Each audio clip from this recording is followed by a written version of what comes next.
चटाख थप्पड़ की आवाज पूरे क्लास में गूंजी थी। क्लास की लड़कियों ने बेसाख्ता अपने लबों पर हाथ रख लिया, जबकि लड़के भी हैरान थे। और जिसके गाल पर ये थप्पड़ पड़ा था वो गाल पर हाथ रखे सामने खड़ी उस नाजुक सी लड़की को देख रहा था, जो देखने में तो नरम नाजुक सी थी, लेकिन थप्पड़ बहुत तेज और जोरदार लगाया था कि थप्पड़ खाने वाले का गाल एक पल में लाल हो चुका था। आंखों के नीचे तारे नाच गए थे। तुम्हारी हिम्मत कैसे हुई ये हरकत करने की? थप्पड़ मारने के बाद भी उसका गुस्सा शांत नहीं हुआ था।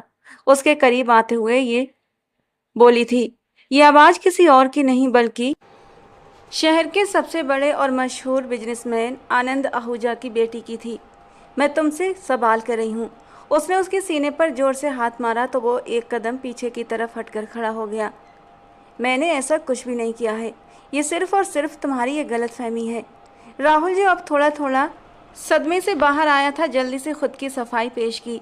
सामने खड़ी लड़की जो समझ रही थी वो सरासर एक गलतफहमी थी, और उसी गलतफहमी के आधार पर उसने राहुल को एक जोरदार थप्पड़ मार दिया था और पूरी क्लास के सामने उसकी बेइज्जती कर दी थी। क्या तुमने मुझे बेवकूफ़ समझ रखा है? क्या मेरे चेहरे पर पागल लिखा हुआ है? वो अब उसका कॉलर पकड़कर गुस्से से उससे सवाल कर रही थी। पूरी क्लास उन दोनों की ओर देख रही थी।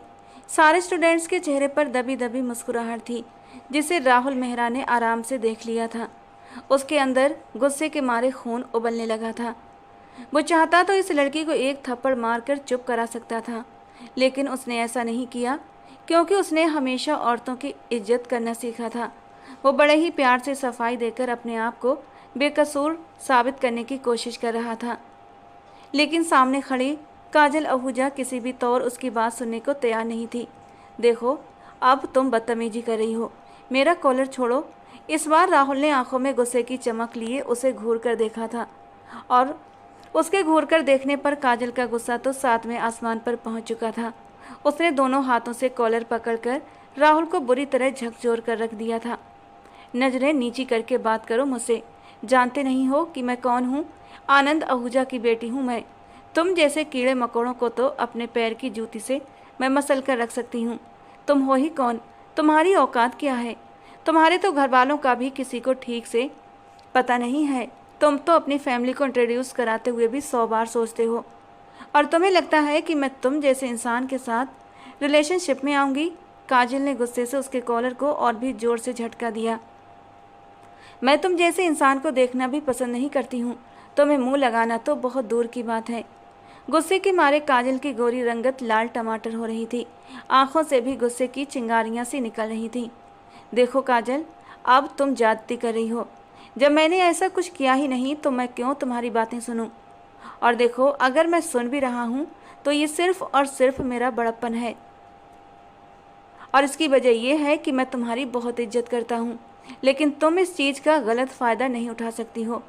जब एक इंसान तुमसे इज्जत से पेश आ रहा है तो तुम्हारा भी फ़र्ज बनता है कि जवाब में उसे इज्जत दो। इज्जत माय फुट। तुम इस काबिल नहीं हो कि तुमसे इज्जत से बात की जाए।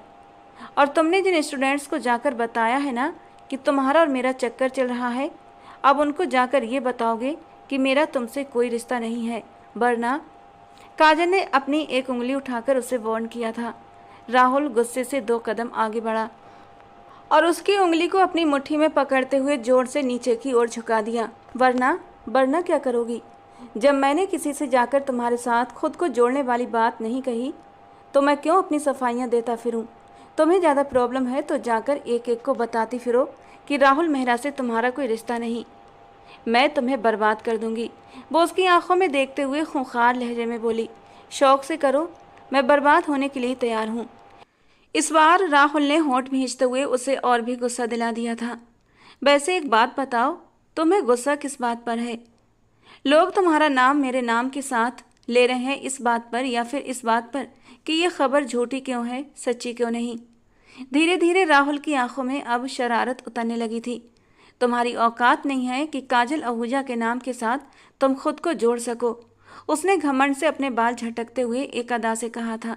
अच्छा, औकात की बात करती हो तो औकात तो मैं तुम्हें अभी दिखा दूंगा। उसके करीब आते हुए उसने एक हाथ उसकी कमर में डाला था, झटके से अपनी ओर खींचते हुए डेस्क पर रखी एक बुक उठाकर क्लास की तरफ से पर्दा करते हुए वो उसके लाल अनारी होठों को अपने होठों की पकड़ में ले गया था और फिर इतनी शिद्दत से उसके लबों का जाम पिया कि उसकी बड़ी बड़ी आंखें और भी बड़ी हो गई थीं। वो अपनी छोटी छोटी मुट्ठियों से उसके चौड़े मजबूत कंधों पर मारते हुए उसे खुद से दूर हटाने की कोशिश कर रही थी, लेकिन हट्टा कट्टा मजबूत बॉडी बिल्डर बॉडी वाला राहुल मेहरा कहाँ उस नाजुक सी लड़की से हटाने से पीछे हट सकता था। क्लास में एकदम शांति का माहौल फैल गया था। किसी को भी उम्मीद नहीं थी कि राहुल ये हरकत करेगा। एक हल्का सा कट देते हुए राहुल पीछे हटा था। खून की एक छोटी सी बूंद उसके नर्म नाजुक से होंठ पर छलक आई थी। बेइज्जती और गुस्से के एहसास से काजल की आंखों में आंसू बहने लगे थे। आगे बढ़कर उसने एक और जोरदार थप्पड़ राहुल के मुंह पर मारा था। इस गलती की तुम्हें ऐसी सजा मिलेगी कि पूरी जिंदगी याद करोगे। जबकि उसके थप्पड़ को इग्नोर करता हुआ उसके होंठ से छलकती खून की बूंद को अपने पोरे पर उठा चुका था और देखते ही देखते उस उंगली को अपने लबों में दबा गया। बोलने की जितनी भी कड़वी हो लेकिन अंदर से उतनी ही मीठी और रसीली हो। वो एक आंख दबाता हुआ धीरे से उसके कान में सरगोशी कर गया और फिर अपनी बात कहकर वो क्लासरूम से बाहर निकलता चला गया, जबकि काजल ने गुस्से से पूरी क्लास पर एक नज़र डाली थी, जो फौरन अपनी नज़रें नीचे करके बैठ चुके थे। किसी की भी हिम्मत नहीं थी कि काजल अखूजा से पंगा लेते। पाँव पटकती हुई वो क्लासरूम से बाहर चली गई थी। क्लास से बाहर आने के बाद उसने अपना मोबाइल निकाला और अपने पापा का नंबर डायल करने लगी, लेकिन कुछ सोचकर वो रुक गई। उसके होठों पर एक जहरीली मुस्कान आई थी। पापा से सज़ा दिलवाने में कुछ ज़्यादा मज़ा नहीं आएगा राहुल मेहरा, सज़ा तो तुम्हें मैं दूंगी। कुछ सोचते हुए उसने डायल नंबर हटा दिया था और फिर अपने दोस्त अजय को कॉल करने लगी। दूसरी घंटी पर ही फ़ोन उठा लिया गया था। अजय, एक बहुत ज़रूरी काम है तुमसे। धीरे धीरे वो अजय को अपने काम के बारे में समझाने लगी। अजय ने मुस्कुराते हुए कहा, तुम्हारा काम हो जाएगा तो फिर ठीक है, तुम सारा सामान तैयार रखना। मैं यूनिवर्सिटी से वापसी पर तुमसे सामान लेकर घर जाऊंगी और कल उस राहुल का अच्छे से गेम बजाऊंगी। पूरी क्लास के सामने मुझे बेइज्जत किया है ना, अब देखना उसी क्लास के सामने उसकी इज्जत का फालूदा कैसे निकालती हूँ। गुस्से से होंठ भींचते हुए उसने अपने खतरनाक प्लान को अंजाम देने का पक्का इरादा कर लिया था। अगला दिन बाकी के दिनों के जैसा ही था, लेकिन आज काजल समय से पहले ही यूनिवर्सिटी पहुंच चुकी थी, क्योंकि आज उसे राहुल से अपनी बेइज्जती का बदला जो लेना था। जब राहुल क्लासरूम में दाखिल हुआ तो सामने बैठी काजल को देखकर एक पल के लिए ठिठक कर रह गया था। पहले वो कभी भी समय पर क्लास अटेंड नहीं करती थी, लेकिन आज सब कुछ उल्टा हो रहा था। अपना सर झटकते हुए वो अपनी सीट की ओर बढ़ गया। राहुल के साथ बैठे अजय ने उसे एक आंख मारी और फिर बड़ी होशियारी से राहुल के बैग की चैन खोलकर उसमें कुछ सामान डाल दिया। थोड़ी ही देर में सर प्रताप क्लासरूम में दाखिल हो गए। कल मैंने तुम लोगों को कुछ असाइनमेंट पूरी करने के लिए दिए थे, उन्हें मेरी डेस्क पर जमा करो, सर प्रताप ने सभी स्टूडेंट्स से कहा था। धीरे धीरे सारे स्टूडेंट्स ने अपने अपने असाइनमेंट सर प्रताप को दे दिए। सर एक एक करके असाइनमेंट चेक कर रहे थे और जैसे ही राहुल की बारी आई, उन्होंने उसका असाइनमेंट उठाकर चेक किया तो उसमें से कुछ तस्वीरें फिसलकर ज़मीन पर गिर गईं। सर प्रताप ने उन्हें उठाकर देखा तो उनका चेहरा एकदम कठोर हो गया था। वे तस्वीरें अश्लील थीं, जिन्हें देखकर सर शर्म से पानी पानी हो गए थे। एक झटके में वे राहुल के पास पहुंचे थे और कॉलर से पकड़कर खड़ा करते हुए एक जोरदार थप्पड़ उसके गाल पर रख दिया। ये सब क्या है राहुल? तुम यहाँ पढ़ने आते हो या फिर ये गंदगी फैलाने? सर प्रताप गुस्से में तस्वीरें हाथ में लेकर सवाल कर रहे थे। सारे स्टूडेंट्स स्तब्ध थे। किसी को यकीन नहीं हो रहा था कि राहुल ऐसा भी कर सकता है। राहुल एक सीधा साधा और बेहद अच्छे कैरेक्टर का लड़का था, जिसने आज तक किसी लड़की की तरफ गलत नज़र तक नहीं डाली थी। फिर इतनी घटिया हरकत वो कैसे कर सकता था? किसी को भी यकीन नहीं हो रहा था। सर, मुझे नहीं पता ये तस्वीरें मेरे असाइनमेंट में कैसे आईं। मुझे सच में कुछ भी नहीं मालूम। राहुल ने सफाई देने की कोशिश की। चुप हो जाओ, एक शब्द भी और मत कहना। ऑफिस में मिलो मुझसे आकर। सर प्रताप गुस्से से क्लास से बाहर निकल गए। काजल के होठों पर एक हल्की सी मुस्कान थी और राहुल उसके लबों की मुस्कान देखकर एक पल में ही सब कुछ समझ चुका था। राहुल उसके पास आया, लेकिन इससे पहले ही काजल बोल पड़ी, चलो अब प्रिंसिपल के ऑफिस में जाकर सफाइयां देते रहो, लेकिन मुझे पता है तुम खुद को साबित नहीं कर पाओगे। राहुल ने अपने सीने पर बाजू बांधे और सामने खड़ी उस तूफान सी लड़की को देखा, जो न जाने क्यों उससे इतनी नफरत करती थी। मैं खुद को साबित करना भी नहीं चाहता काजल, क्योंकि मुझे पता है कि मैं गलत नहीं हूँ। समय खुद ही सबके सामने सच ला देगा। लेकिन तुमने जो ये घटिया हरकत की है ना, उस पर तुम्हें शर्म आनी चाहिए, राहुल ने ठंडे स्वर में कहा। शर्म तो तुम्हें आनी चाहिए, जब कल तुमने मुझे छूने की हिम्मत की थी। अभी तो ये एक छोटा सा ट्रेलर है, पूरी फिल्म तो अभी बाकी है, काजल ने गुस्से से उंगली उठाते हुए कहा। सपने देख रहे हो ना मेरे साथ रिश्ता जोड़कर, रातों रात अमीर बनने के। कान खोलकर सुन लो, तुम मेरे पैर की धूल के बराबर भी नहीं हो। राहुल ने अफसोस से उसे देखा था। जितनी खूबसूरत थी उतनी ही घमंडी भी। अगर वो थोड़ी नरम दिल होती तो उसकी खूबसूरती में 4 चांद लग जाते। पहले मैं तुम्हें बाकी लड़कियों से बहुत अलग समझता था। मुझे लगता था कि तुम में थोड़ा बहुत दिमाग मौजूद है, लेकिन नहीं, तुम भी उन अमीर बिगड़ी लड़कियों जैसी ही हो, जो बाप की दौलत पर घमंड में रहती हैं। अब की बार वो एक कदम आगे और बढ़ा था। ये बात सच है काजल कि मैंने कभी भी तुम्हें गलत नज़र से नहीं देखा था, लेकिन अब चूंकि तुमने इतने बड़े बड़े बोल बोल दिए हैं, तो मैं भी तुम्हें ये बात बता देना चाहता हूँ कि मैं यानी राहुल मेहरा तुम सब लोगों के सामने ये वादा करता है कि 2 महीनों के अंदर अंदर मैं इस लड़की से शादी करूँगा। ये मेरी बीवी बनकर मेरे घर आएगी और मैं तुम सबको इस शादी पर दावत भी दूंगा। तुम्हारी हिम्मत कैसे हुई ये सब बकवास करने की? मैं तुम जैसे गरीब और 2 कौड़ी के लड़के से मरकर भी शादी नहीं करूंगी। शादी तो तुम्हें मुझसे ही करनी पड़ेगी। काजल आहूजा, आखिर शेर के मुंह को खून जो लग गया है, वो उसके नरम नाजुक गुलाबी होठों पर फोकस करते हुए बोला था। और कल वाली राहुल की हरकत याद आते ही काजल का खून गुस्से से खौलने लगा था। 2 कदम आगे बढ़ते हुए उसने राहुल को थप्पड़ मारने के लिए हाथ हवा में उठाया था, लेकिन इससे पहले कि काजल उसके चेहरे पर हाथ उठाती, उसने काजल का हाथ बीच में ही रोक लिया था। तुम्हें बहुत शौक है ना मेरे माँ बाप के बारे में जानने का और मेरी फैमिली से इंट्रोड्यूस होने का? तो ठीक है, तुम्हारी ये ख्वाहिश भी मैं बहुत जल्दी पूरी कर दूंगा, तुम्हें उनकी बहू बनाकर। और जहाँ तक मेरे परिवार का सवाल है, तो तुम सब लोग प्रिंसिपल साहब से भी इस बारे में पूछ सकते हो। ये कहकर वो लंबे लंबे डग भरता हुआ वहाँ से निकलता चला गया था और काजल गुस्से से मुट्ठियाँ भींचती गहरी गहरी सांसें लेने लगी थी और दूर तक उसे जाता देखती रह गई। उसका दोस्त हार्दिक खामोशी से दीवार के साथ टेक लगाए हाथ बांधे खड़ा था और मुस्कुराते हुए सामने खड़ी उस तेज तर्रार लड़की को देख रहा था। अब वो लड़की राहुल मेहरा के निशाने पर आ चुकी थी और अब उसे राहुल मेहरा से कोई बचा नहीं सकता था। ये सोचकर ही हार्दिक को उस लड़की पर तरस आने लगा था। वो थोड़ा सा उसके पास आया और बोला, गलती कर दी तुमने राहुल मेहरा से उलझकर। ना उलझती तो तुम्हारी ज़िंदगी में सुकून रहता, लेकिन अब जब गलती कर ही ली है तो उसकी सज़ा भी भुगतनी पड़ेगी तुम्हें। वैसे तुम्हारी गलतफहमी दूर कर दूं कि यूनिवर्सिटी में ये बात राहुल ने नहीं फैलाई थी कि तुम उसकी गर्लफ्रेंड हो। सकता है कुछ ऐसे स्टूडेंट हों जो तुमसे या फिर राहुल से जलते हों। बस तुम दोनों को बदनाम करने के लिए उन्होंने ये अफवाह फैलाई होगी, लेकिन तुमने बिना सोचे समझे इसे सच मानकर राहुल मेहरा से दुश्मनी मोल ले ली। अब भगवान से प्रार्थना करो कि तुम्हारी ज़िंदगी में कोई मुसीबत ना आए, या फिर मेरी बात मानो, मैं तुम्हारी भलाई के लिए कह रहा हूँ। अभी भी वक्त है, जाकर राहुल से माफ़ी मांग लो। वो बहुत अच्छा इंसान है, तुम्हें माफ़ कर देगा, वरना बात बहुत आगे तक बढ़ चुकी है और अब तुम्हें कोई उससे बचा नहीं सकता। और काजल हैरत से मुंह खोले हार्दिक को देख रही थी, जो राहुल का बहुत अच्छा दोस्त था। Are you mad? तुम पागल हो गए हो? तुम्हारा दिमाग खराब हो गया है? ये कैसी बहकी बहकी बातें कर रहे हो?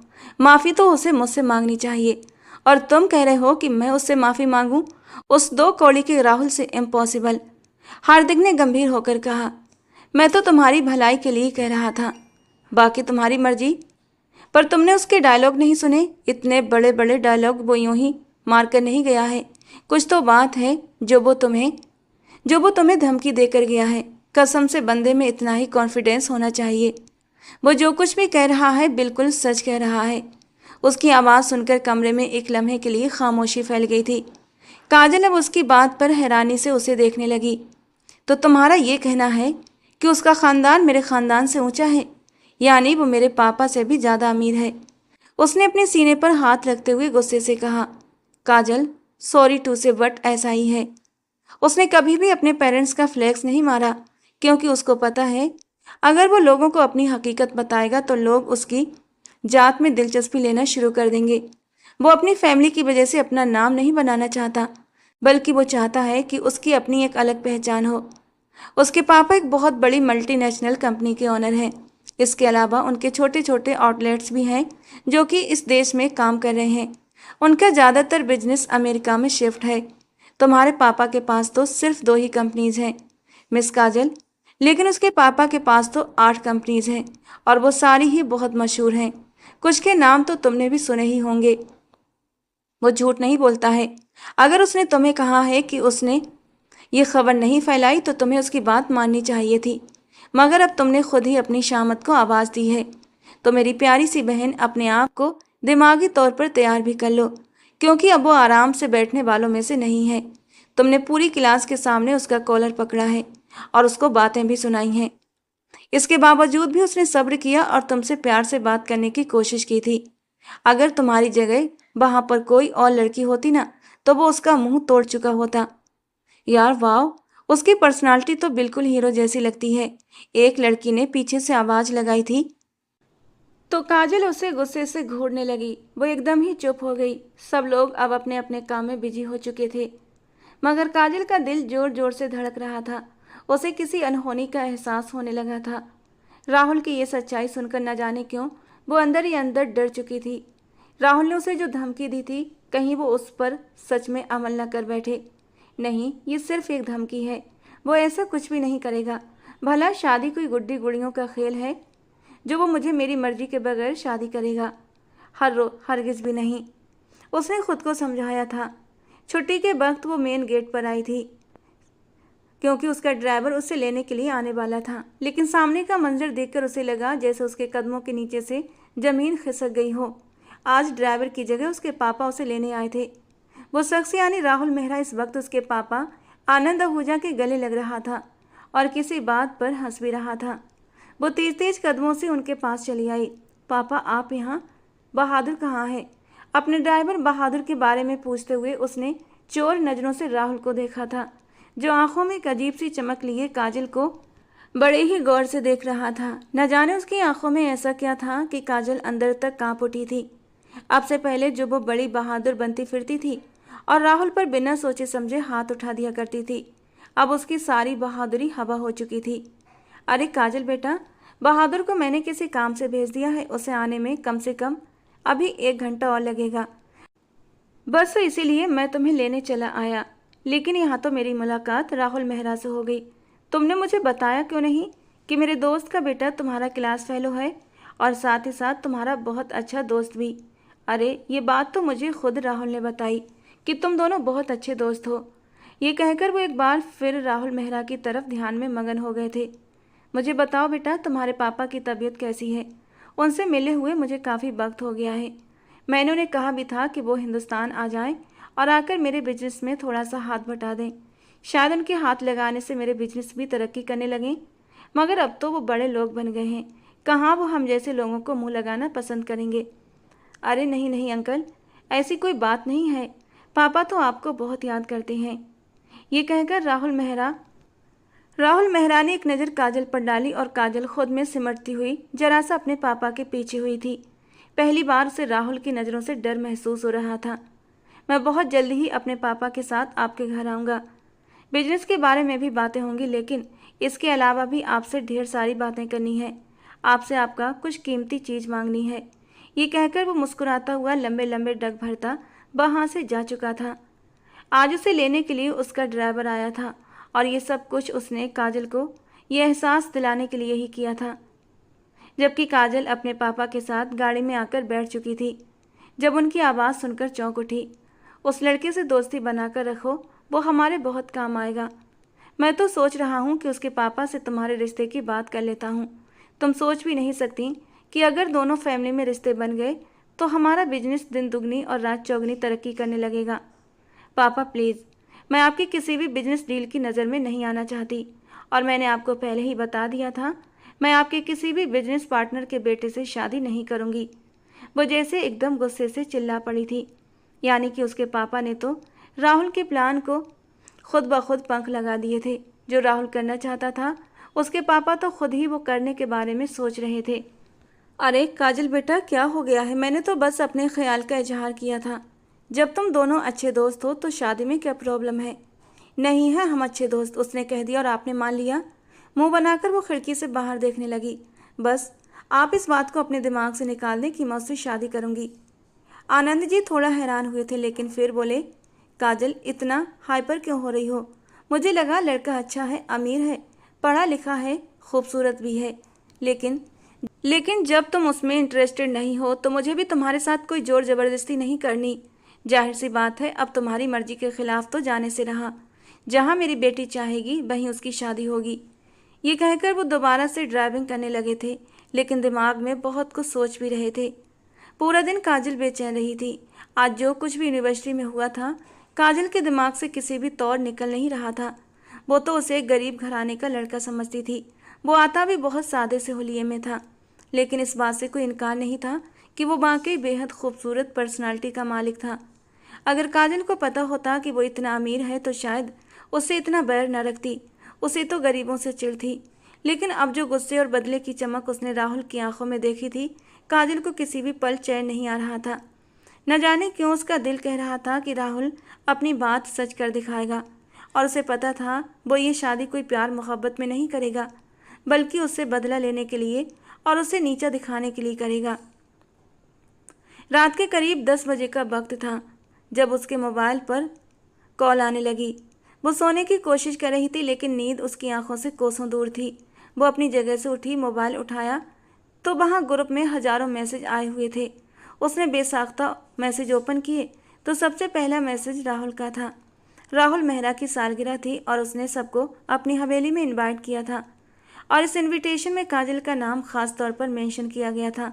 साथ ही लिखा था, मेरी जान के बिना मेरी बर्थडे पार्टी में कोई रौनक कैसे आ सकती है। ये सब देखकर उसका दिमाग गुस्से से घूम गया था।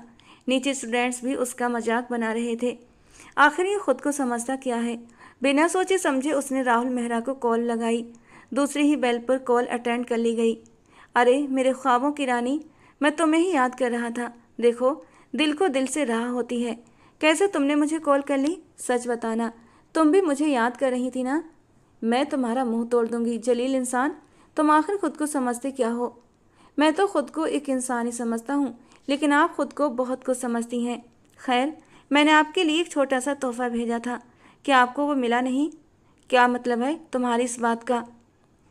तुमने मेरे लिए क्या भेजा था? अरे मुझे अफसोस है कि आपके नौकर ने अभी तक वो आपको नहीं दिया। ये सुनकर उसने जल्दी से कॉल काटी और भागती हुई नीचे गई। उसकी माँ अभी तक किचन में ही मौजूद थी और सुबह के लिए नौकरों को कुछ बता रही थी, क्योंकि अगले ही दिन उनके घर में भी दावत थी। उसके पापा एक बहुत बड़े प्रोजेक्ट के सिलसिले में देश से बाहर जा रहे थे, इसीलिए उन्होंने सोचा कि बाकी सारे कलीग्स को घर पर दावत में बुला लिया जाए। वो बुरी तरह बेचैन होती किचन में आई थी। मम्मी, क्या मेरे लिए कुछ आया था? अरे बेटा, तुम उठ गई, मैं तो तुम्हारे कमरे में आने ही वाली थी। ये कहकर वो अपने हाथ साफ करते हुए किचन से बाहर निकली। तुम्हारे पापा ने मुझे सब कुछ बता दिया, सूरज भाई और उनके बेटे राहुल के बारे में। तुम्हें पता है, राहुल मेहरा ने तुम्हारे लिए फूलों का गुलदस्ता भेजा है और साथ ही तुम्हारे लिए चॉकलेट्स भी भेजी हैं। मुझे तो लग रहा है कि राहुल तुम में दिलचस्पी लेने लगा है। कितना अच्छा है अगर तुम दोनों की मंगनी हो जाए। मम्मा प्लीज़, भगवान के लिए बस कर जाएं। और किसने उसे ये सब कुछ करने की इजाज़त दी? उसे क्या लगा वो मुझे गिफ्ट भेजेगा और मैं उसके गिफ्ट स्वीकार कर लूँगी? इससे पहले कि वो फूल उठाकर डस्टबिन में फेंकती, उसकी माँ ने उसका हाथ पकड़ लिया। तुम पागल तो नहीं हो गई हो? उस बच्चे ने इतने प्यार से भेजे हैं और मसला क्या है तुम्हें? मम्मा, वो इंसान मुझे पसंद नहीं। कोई एक वजह उसे पसंद ना करने की? बस मम्मा, वो मुझे अच्छा नहीं लगता। वो बहुत रूड है, उसने निगाहें चुराते हुए कहा। हकीकत तो ये थी कि वो उससे डर रही थी। कोई भगवान की बनाई हुई वजह हो तो बताओ तुम्हारे नफरत करने की। और वो ऐसी कौन सी कमी थी जो अपनी माँ को बताती? क्योंकि राहुल में तो कोई कमी थी ही नहीं। पैर पटकती गुस्से से वो अपने कमरे में आ गई थी और सारे फूल नोच नोच कर पूरे कमरे में बिखेर दिए। अजीब पागल लड़की है, ऐसे रिश्तों के लिए तो लड़कियां सपने सजाती हैं। और इसे घर बैठे बिठाए इतना अच्छा लड़का मिल रहा है और इसके नखरे हैं कि ख़त्म नहीं हो रहे। आरती जी ने गुस्से और अफसोस से अपनी बेटी को मन में खूब बुरा भला कहा। राहुल मेहरा 2 ही दिनों के बाद अपने पेरेंट्स के साथ उनके घर आया था। वो उसके पापा आनंद आहूजा के पास ही सोफे पर बैठा उनसे बातें कर रहा था, जबकि काजल किचन में अपनी मम्मी के साथ खड़ी थी। मम्मी, ये यहाँ क्यों आया है? वो कितनी देर से एक ही सवाल अपनी माँ से किए जा रही थी। काजल, ये तुम कोई 10वीं बार पूछ रही हो। कितनी बार बताऊँ तुम्हारे रिश्ते की बात करने आया है, पसंद करता है तुम्हें और तुमसे शादी करना चाहता है। और ये तुमने कैसे कपड़े पहने हुए हैं? जाओ जाकर चेंज करो, खुद में थोड़ी सी मैच्योरिटी लेकर आओ। अगर उसकी मम्मी ने देखा तो क्या सोचेंगी कि कितनी लापरवाह लड़की है। मामा, मुझे किसी के सोचने से फ़र्क नहीं पड़ता। अब मैं 90s की लड़कियों की तरह सर पर दुपट्टा लेकर, हाथों में चाय की ट्रे लेकर शर्माती हुई उसके सामने जाने से रही। वो बुरा सा मुंह बनाती हुई वहीं किचन की सेल पर बैठ चुकी थी। अंदर ही अंदर उसका दिल बुरी तरह बेचैन हो रहा था। जो धमकी उसने काजल को यूनिवर्सिटी में दी थी, वो उसे बहुत जल्दी ही अपने अंजाम तक पहुंचाने वाला था। पता नहीं शादी के बाद उसके साथ कैसा व्यवहार करेगा।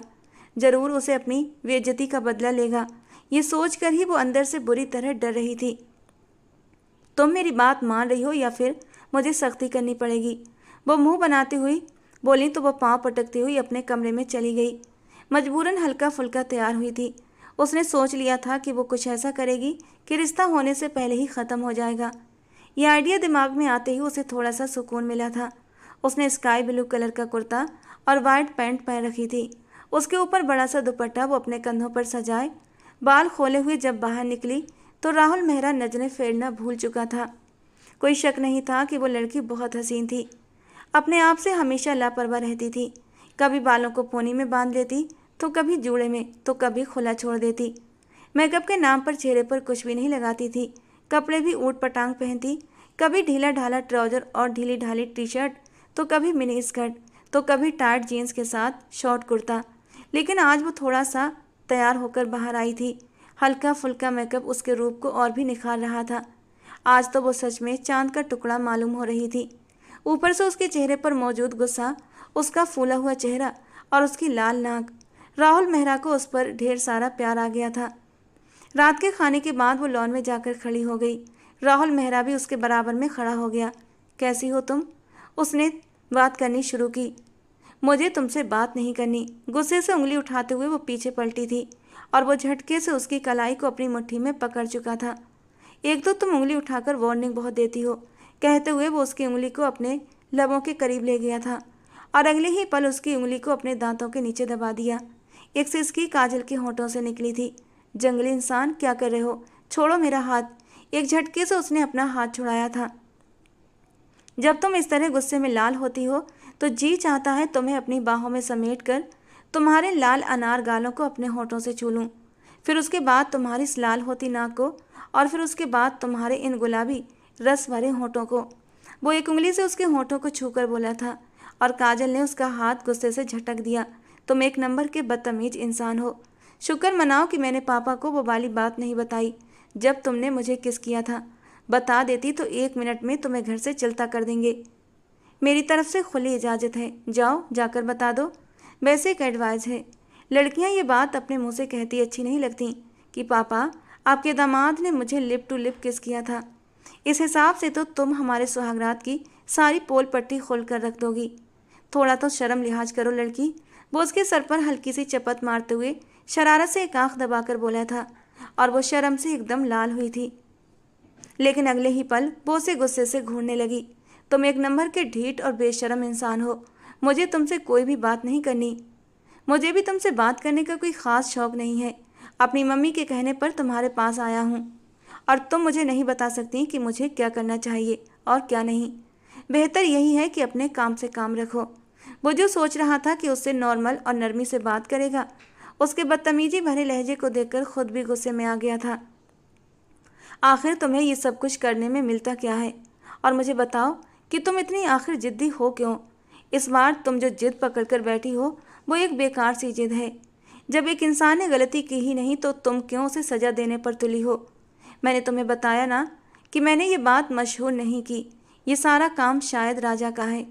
मैं नहीं जानता कि उसको मेरे साथ क्या मसला है, या फिर यह भी हो सकता है कि उसकी तुम्हारे साथ दुश्मनी हो, जिसकी वजह से उसने ये सब कुछ किया हो।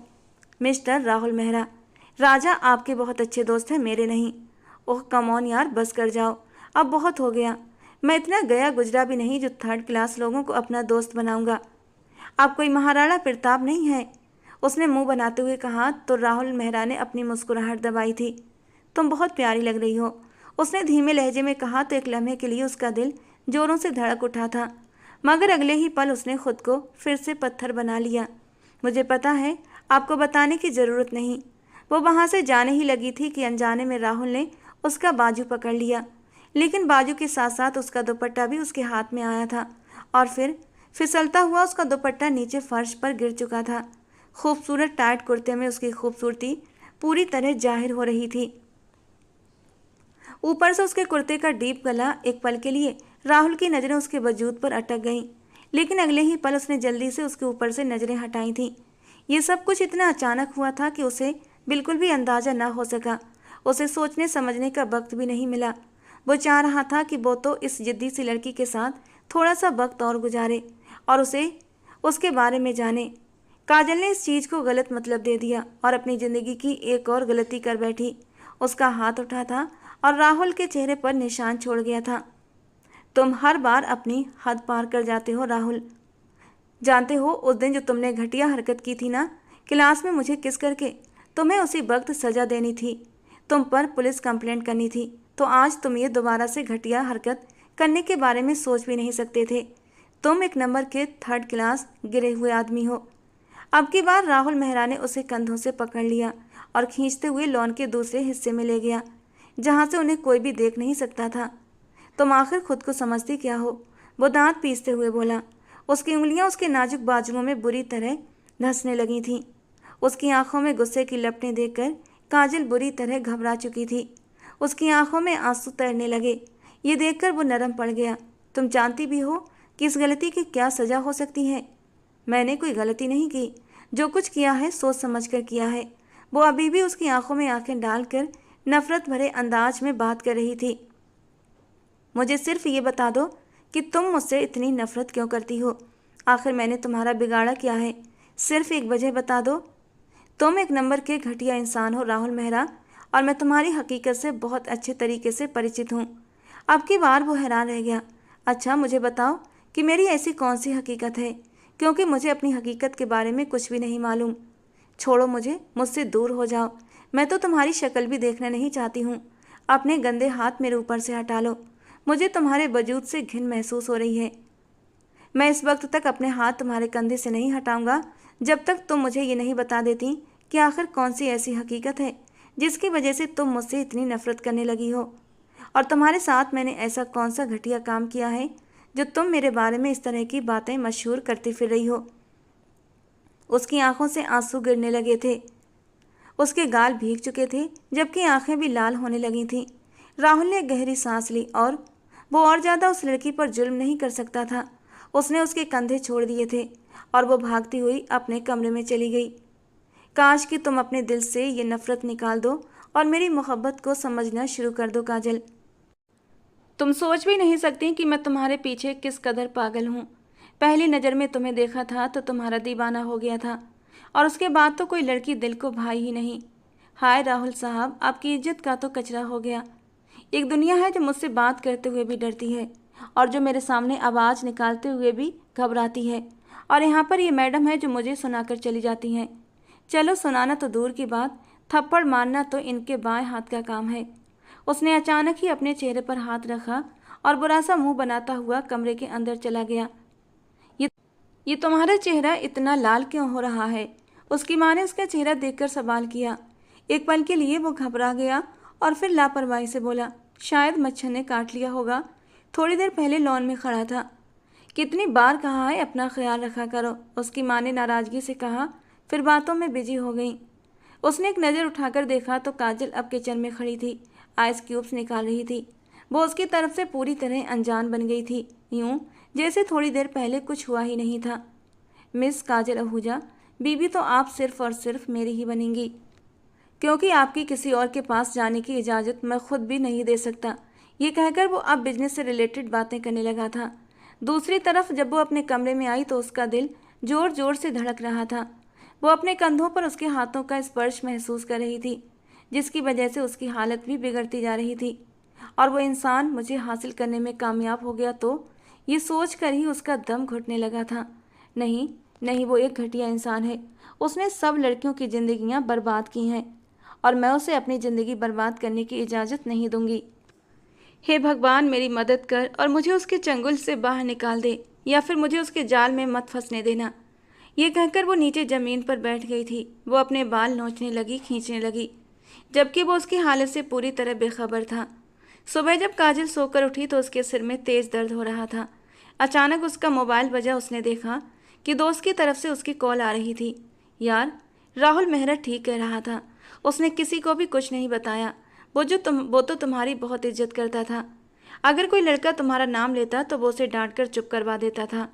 उसने तो तुम्हारी वजह से कुछ लड़कों के साथ लड़ाई भी की थी। यार, वो तुम्हारी इज्जत खराब कैसे कर सकता था? मैंने तुम्हें पहले भी ये बात समझाई थी। ये काम टोनी का है। टोनी वही लड़का जिसने कुछ अर्सा पहले उसे प्रपोज किया था, मगर उसने सख्ती से मना कर दिया था।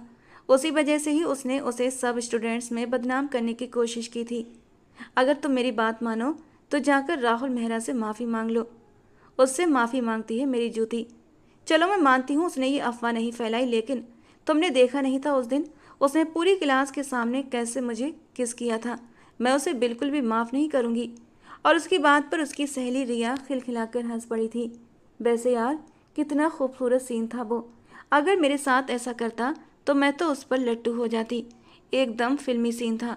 इतना जोरदार किस, हाय मैं तो मर जावा। रिया ने अपने दिल पर हाथ रखकर मरने की एक्टिंग की थी, जबकि काजल फ़ोन को घूर कर रह गई थी। तो मर जाओ मेरी बला से, लेकिन मैं उस इंसान को माफ़ नहीं कर सकती। मेरे इतने बुरे दिन नहीं आए जो मैं उससे जाकर माफ़ियाँ मांगती फिरूँ। यार देखो, अब तुम जाती कर रही हो। तुमने पहले उसके साथ गलत किया और अब तुम्हारा फ़र्ज बनता है कि तुम मुझसे माफ़ी मांगो। मैंने कुछ भी गलत नहीं किया है, और वैसे भी उसका नाम मेरे नाम के साथ जुड़ा तो गलती सारी उसकी है। यार, तुम किस कदर अजीब लड़की हो। इसमें उसका क्या कसूर है? उस बेचारे को तो कुछ भी पता नहीं था। क्लास में तुमने ही जाकर ऊंचा ऊंचा चिल्लाना शुरू कर दिया। उसको तो उसी वक्त पता लगा था। ऊपर से तुमने उसे थप्पड़ भी मारा और उसका कॉलर भी पकड़ लिया, और बदले में उसने तो तुझे कितना प्यारा सा किस दिया था, और तू है उल्टा उससे नाराज़ हो रही है। तू मेरी सहेली है या फिर उसकी? काजल झुंझलाकर बोली। यार, ऑफ कोर्स मैं तुम्हारी बेस्ट फ्रेंड हूँ और हमेशा तुम्हारा ही साथ देती हूँ, लेकिन इस बार तुम गलती कर रही हो। तो बेहतर है कि जाकर उससे अपने रवैये की माफ़ी मांग लो। यही तुम लोगों के लिए ठीक रहेगा। और वैसे भी तुम लोगों के फैमिली टर्म्स काफ़ी मजबूत हो गए हैं। ऐसा कुछ भी नहीं है। पापा के उन लोगों के साथ बनती है, लेकिन मेरी नहीं। मुझे उससे नफरत है, और कल मैंने उसे दोबारा से थप्पड़ भी मारा था। यार, तुम वाकई बहुत बेवकूफ़ लड़की हो। तुम्हें समझाना दुनिया का सबसे मुश्किल काम है। ये कहकर उसने गुस्से से कॉल काट दी। काजल मुंह बनाकर फिर से लेट गई। आज वो यूनिवर्सिटी नहीं गई थी। उसका दिल नहीं कर रहा था, ऊपर से तबीयत भी ठीक नहीं थी। वो नाश्ता कर रही थी जब उसके मोबाइल पर राहुल मेहरा का नंबर जगमगाने लगा। तुम मुझे कहीं दिखाई नहीं दे रही, कहाँ पर हो? मुझे तुमसे बात करनी है। ये सुनकर गुस्से से उसने उसका नंबर ब्लॉक कर दिया। थोड़ी देर गुजरी थी कि एक अजनबी नंबर से कॉल आने लगी। मेरा मैसेज डिलीवर नहीं हो रहा।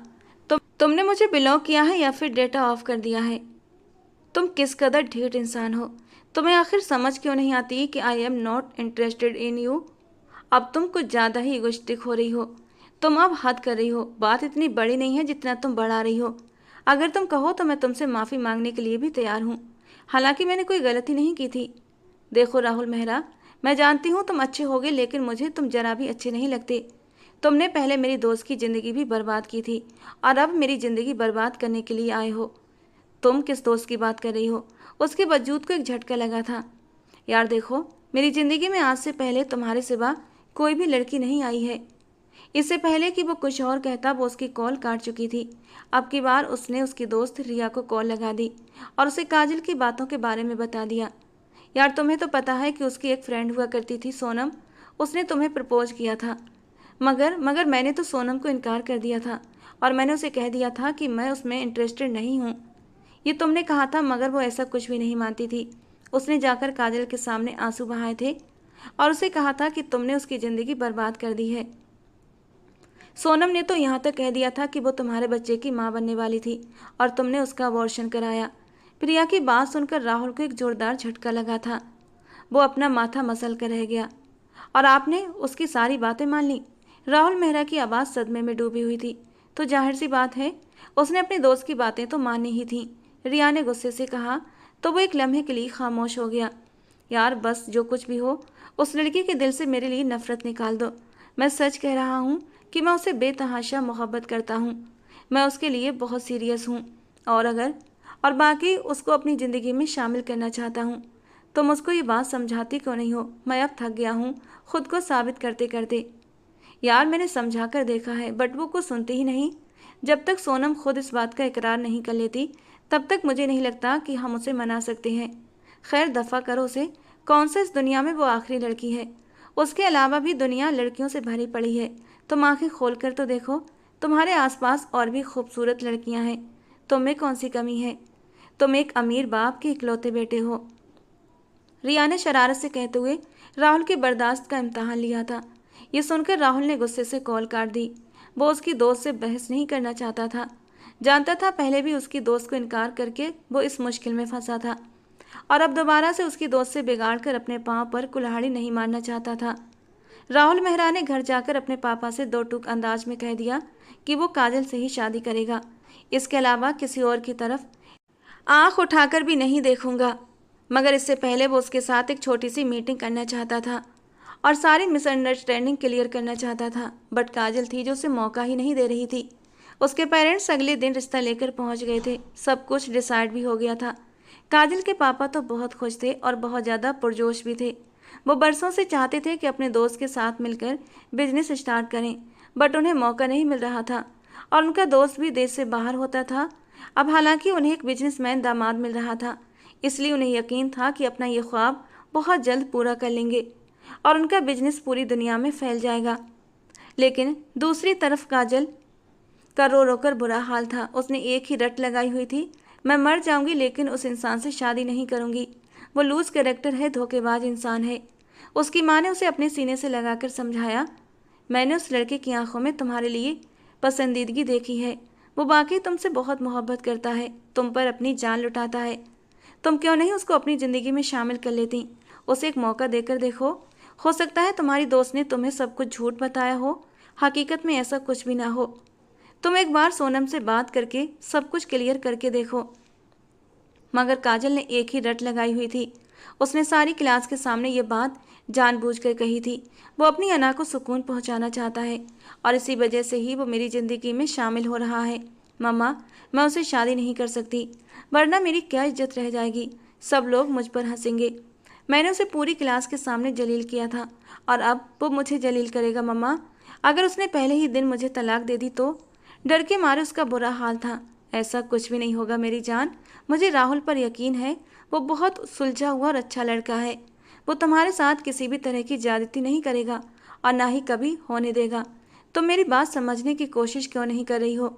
अब की बार उन्होंने उसे अपने सीने से लगा लिया तो वो और भी ऊंची आवाज़ में रोने लगी। मम्मा, क्या ऐसा नहीं हो सकता कि आप ये शादी कैंसिल कर दें? नहीं बेटा, ऐसा नहीं हो सकता। तुम्हारे पापा बहुत खुश हैं, ये रिश्ता उनकी मर्जी से हो रहा है। तुम्हारे पापा ने तुमसे कभी कुछ नहीं मांगा है और फिर वो इंसान भी बहुत अच्छा है। तुम बस उसे एक बार मौका दो। मम्मा, बस बहुत हो गया काजल, मैं तुम्हें समझा समझा कर थक चुकी हूँ। अब मैं प्यार से नहीं समझाऊंगी। अब अगर मुझे तुम्हारे साथ ज़बरदस्ती करनी पड़ी तो मैं ज़बरदस्ती भी करूँगी। गुस्से से अपनी बात पूरी करके वो वहाँ से चली गई थी।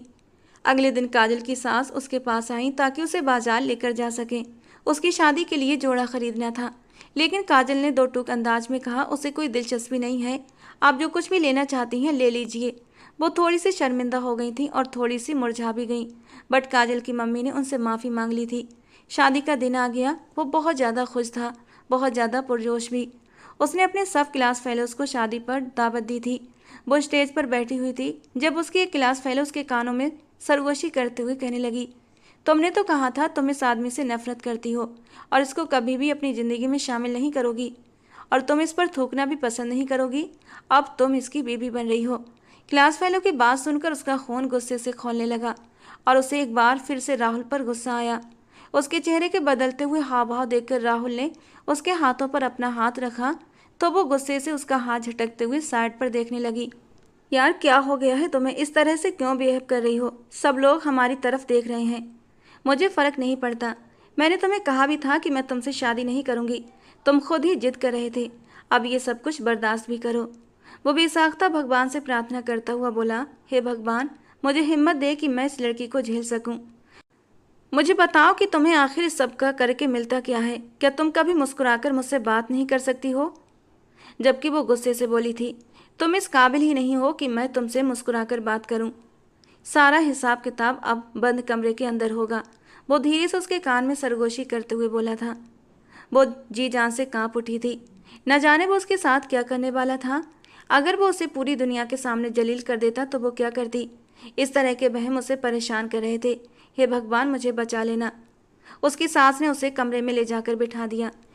इससे पहले वो चेंज करने जाती कि कमरे का दरवाजा खुला और वो मजबूत कदमों से कमरे के अंदर दाखिल हुआ। देखा काजल, मैंने अपना चैलेंज पूरा कर दिखाया। मैंने तुमसे कहा था ना कि मैं तुमसे शादी करके दिखाऊंगा, और देखो अब तो मेरी बीवी बन गई हो। वो नफरत से अपना सिर उठाते हुए बोली, तुम मेरे वजूद को हासिल कर लोगे लेकिन कभी भी मेरे दिल तक पहुंच नहीं पाओगे। ये कहकर उसने अपने पीछे से एक कांच का टुकड़ा निकाला। इससे पहले कि वो खुद को तकलीफ पहुंचाती, राहुल ने उसका हाथ बीच में रोक लिया। वो खुद को छुड़वाने की कोशिश कर रही थी मगर राहुल बहुत ही सख्ती से उसके बाजू को पकड़े हुए था। उसने कांच का टुकड़ा जोर से जमीन पर फेंक दिया और एक जोरदार थप्पड़ उसके चेहरे पर मारा। तुम पागल तो नहीं हो गई हो? ये क्या तमाशा है? तुम्हें क्या लगता है कि तुम जो दिल में आएगा वो करती फिरोगी और मैं खामोशी से बर्दाश्त कर लूंगा? वो वो तो जैसे फट पड़ा था, जबकि वो अपने चेहरे पर हाथ रखे बेयकीनी से उसे देख रही थी। तुमने मुझे थप्पड़ मारा? हाँ, मैंने मारा, और अगर तुमने फिर से ये गलती की तो मैं और भी मारूंगा। ये कहकर उसने एक झटके से उसे अपने सीने से लगा लिया था और वो फूट फूट कर रोने लगी। तुम बहुत बुरे हो, मैं तुमसे नफरत करती हूँ। तुम मुझसे नफरत करो लेकिन मेरी जान, खुद को तकलीफ मत पहुँचाओ। मैं तुम्हें तकलीफ में नहीं देख सकता। तुम ये बात समझती क्यों नहीं हो कि मैं तुमसे बेतहाशा प्यार करता हूँ, और ये पहले दिन से है। यूनिवर्सिटी में एडमिशन लिया था, पहले दिन गया था, तुम क्लास में टकराई तो तुम्हारा दीवाना हो गया था। उस दिन के बाद किसी और की तरफ नज़र उठाकर भी नहीं देखा था। और जहाँ तक तुम्हारी उस दोस्त का सवाल है, तो सच कहूँ मैंने उसे कोई भी फालतू बात नहीं की थी। उसकी ज़िंदगी बर्बाद नहीं की मैंने। मुझे नहीं मालूम था कि उसकी मेरे साथ कौन सी दुश्मनी थी। इससे पहले कि वो कुछ और कहता, वो उसका हाथ झटकती हुई वॉशरूम चली गई। थोड़ी देर बाद वो चेंज करके निकली तो सोफे पर ही लेट गई। वो दोबारा से उसके पहलू में जाकर बैठ गया और अगले ही पल उसके पाँव पर हाथ रख दिया। वो एकदम उठ बैठी। मेरे पाँव से हाथ उठाओ। उस वक्त तक नहीं हटाऊंगा जब तक कि तुम मुझे माफ़ नहीं कर देती। मुझे तुम पर यकीन नहीं है तो मैं तुम्हें माफ़ कैसे कर दूं? मैं तुम्हें यकीन दिलाने के लिए कोशिश करता हूँ। रुको, अब मेरे पास एक आखिरी तरीका रह गया है। इसके अलावा मेरे पास कोई ऑप्शन नहीं। उसने मोबाइल उठाया और रिया को कॉल लगा दी। 2 दिन पहले रिया ने सोनम को कॉल की थी और सारी कॉल रिकॉर्ड भी की थी, जिसमें सोनम ने साफ साफ कहा था कि उसने ये सब कुछ सिर्फ और सिर्फ उस इंसान को जलील करने के लिए कहा था। वो उसे पसंद करती थी लेकिन राहुल ने उसको ठुकरा दिया था, उसकी मोहब्बत को ठुकरा दिया था। इसीलिए वो अपने दिल की भड़ास निकालना चाहती थी। वो उसे पूरी यूनिवर्सिटी में बदनाम करके रख देना चाहती थी। इसी वजह से उसने सब लोगों को जाकर ये छोटी बात बताई थी और सब लोगों का दिल उसकी तरफ से मैला कर दिया था। रिकॉर्डिंग सुनने के बाद काजल पूरी तरह खामोश हो गई थी। उसने एक बार फिर से रोना शुरू कर दिया। यार, अब ये क्या हुआ? वो अपने बाजू खोलते एकदम उसके गले जा लगी। मुझे माफ़ कर दो, प्लीज़ मुझे माफ़ कर दो। वो छोटे बच्चों की तरह उससे माफ़ी मांग रही थी और राहुल को उस पर बहुत ज़्यादा प्यार आया। उसने उसकी छोटी सी नाक खींची और उसके माथे पर प्यार देते हुए कहा, मैं तुमसे नाराज़ नहीं हूँ। मैं कभी भी तुमसे नाराज़ नहीं हो सकता। क्लास में उस दिन मैंने जो कुछ भी कहा था वो गुस्से में कहा था और उस पर मैं आज भी शर्मिंदा हूँ। मैं तुमसे बदला लेना नहीं चाहता था। जिसे इंसान मोहब्बत करता है उससे बदला ले ही नहीं सकता। मैं तो बस तुम्हें अपनाना चाहता था, अपने साथ रखना चाहता था, अपने सीने से लगाना चाहता था, तुम्हें बेहद प्यार करना चाहता था। भगवान का लाख लाख धन्यवाद कि तुम्हारी गलतफहमी दूर हो गई। अब तो तुम्हें मुझसे कोई शिकायत नहीं है ना? वो उसका चेहरा पकड़कर उठाते हुए ऊपर बोला था तो वो तेजी से सर नामे हिलाने लगी। चलो, ये तो बहुत ही अच्छी बात है। तो क्या मुझे इजाज़त है अपना प्यार निछावर करने की? वो उसके होठों की ओर झुका था कि काजल ने झट अपने होठों पर अपनी हथेली रख दी। हरगिज़ भी नहीं। उस दिन मुझे बहुत दर्द हुआ था। उस दिन मैं गुस्से में था, बस इसीलिए थोड़ा जुनून में आ गया था। लेकिन आज नहीं, बल्कि आज तुम्हें ढेर सारा सुकून दूंगा। और धीरे धीरे अपनी सांसों को उसकी सांसों से उलझाने लगा, कभी ऊपर वाला तो कभी नीचे वाला होठ। वो बड़े प्यार से अपने होठों में काजल की सांसों को समेट रहा था। काजल की सांसें गहरी हुई थीं और उन गहरी गहरी सांसें लेने की वजह से काजल की धड़कनें ऊपर नीचे हो रही थीं और ऊपर नीचे होती उसकी धड़कनों को वो अपने सीने पर महसूस कर रहा था। राहुल के पूरे वजूद में एक गुदगुदी सी होने लगी थी। होठों से होता वो गर्दन तक आया था और फिर धीरे धीरे उसकी ढीली शर्ट के अंदर से उसकी नाजुक कमर को अपने हाथों में ले चुका था। राहुल की उंगलियों की सरसराहट वो अपनी कमर पर महसूस कर रही थी। धीरे धीरे वो हाथ ऊपर की ओर सरकने लगे थे। काजल इस वक्त सिर्फ एक ढीली ढाली सिंगल टी शर्ट में थी, बिना किसी। एक झटके में राहुल के हाथ उसकी मुलायम धड़कनों तक पहुंच गए थे और उसकी खूबसूरत धड़कनों को छूते ही राहुल एकदम से बेखुद हो गया था। एक झटके में काजल को उस ढीली ढाली शर्ट से आज़ाद कर गया। काजल शर्माकर उसके चौड़े सीने में छुप गई। वो उसे अपनी बाहों में उठाकर बेड पर लेकर आया था और अब अपने होठों से उसे छूने लगा। जब वो अपना चेहरा उसकी मुलायम धड़कनों पर ले गया तो उसकी गर्म सांसों ने काजल का वजूद सुलगाना शुरू कर दिया। अपनी उंगलियों से उसकी धड़कनों से खेलता हुआ वो मदहोश हुआ था। You are so beautiful. मदहोशी में उसने अपने होंठ उसकी धड़कनों पर रख दिए और जब काजल ने उसकी जीभ की सरसराहट अपनी धड़कनों पर महसूस की तो वो बुरी तरह मचल उठी थी। उफ राहुल, मत करो, मैं सह नहीं पाऊंगी। तो किसने कहा तुम खुद को रोको? मैं तुम्हारी मदहोश सिसकियां सुनना चाहता हूँ।